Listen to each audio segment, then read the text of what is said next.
Welcome back, everybody. It's Justin with Justinsalleyart. I hope you're having a great weekend. Today I'm going to show you guys how I created this bloom, and I'm going to walk you through all the steps that I did. I love the look of this lighter color that sneaks up from underneath. Kind of looks like it's glowing or like a lantern pattern. Okay, so we're starting out here with DecoArt pearls, and this is a bright yellow. The pillow I'm using is Glidden Premium Satin Base 1. This is a custom mix fuchsia. I'd tell you guys what it is, but I forgot, honestly. I'm pretty sure it has a DecoArt color in it, but I'm not sure what we mixed the other pink with. So sorry about that. And this is Eye Candy Pigments Violence Violet. A real pretty deeper purple, sorry. I really like this color.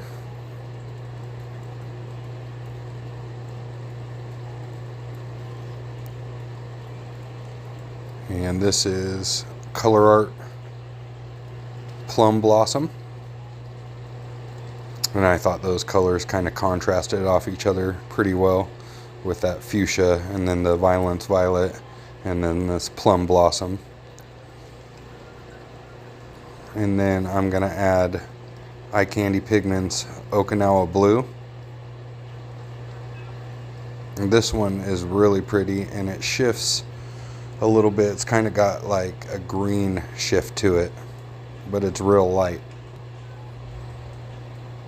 And this is Amsterdam Prussian Blue.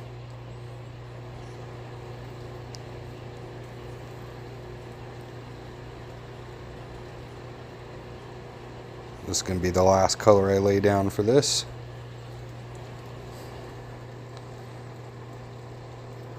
So I'm just taking a toothpick here and I'm popping any little air bubbles that came up before I blow out my bloom.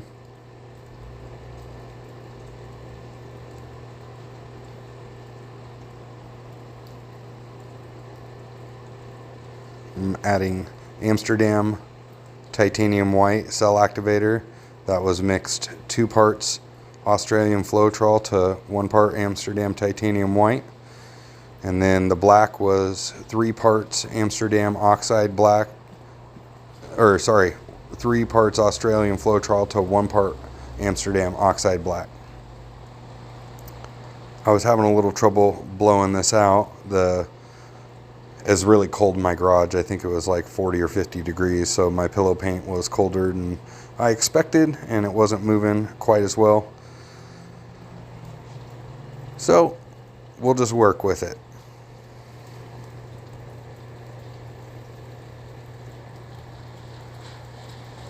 I am liking the black and white cell activator. Definitely gives it a little more dimension around the cells. But yeah, that it's not moving. So we'll just try to work with it a little. And this is my embossing tool that I use. I got this at the $1.25 tree, and it's in the little craft section. It's usually hanging up by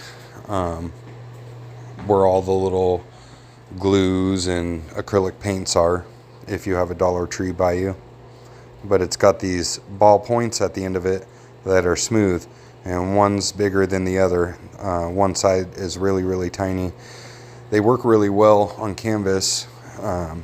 If you use a skewer or a toothpick on a canvas, sometimes they get stuck, and these seem to glide right across the top of the canvas without getting stuck. So it's just a good little tip. $1.25 tree if you got one. They're great. Grab a couple. They clean up pretty well too. You just got to make sure to clean them right after you paint, or they take a little bit more scrubbing.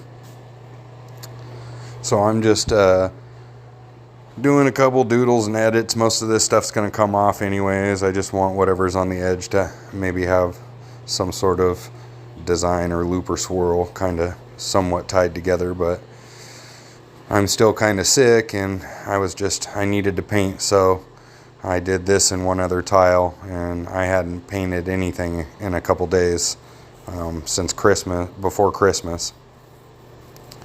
So let's spin it out and see if we get some of that lantern effect that I've been going for. And it looks like the lighter colors showing up under there, so you can definitely see those coming through. That's perfect.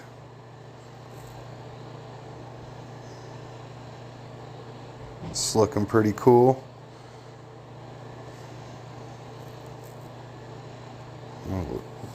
One cell's just huge right there. Alright, so this is what it is. This is what I got. You can definitely see that primary element sparkle in there. That's a nice addition on those. That's the Okinawa blue. That's kind of shifting that light blue to green. And then the Violence Violet under there. You can see it. And then that Deco Art Yellow definitely coming up from the bottom. Well, I hope you guys liked it. Please subscribe. I'll see you on the next one.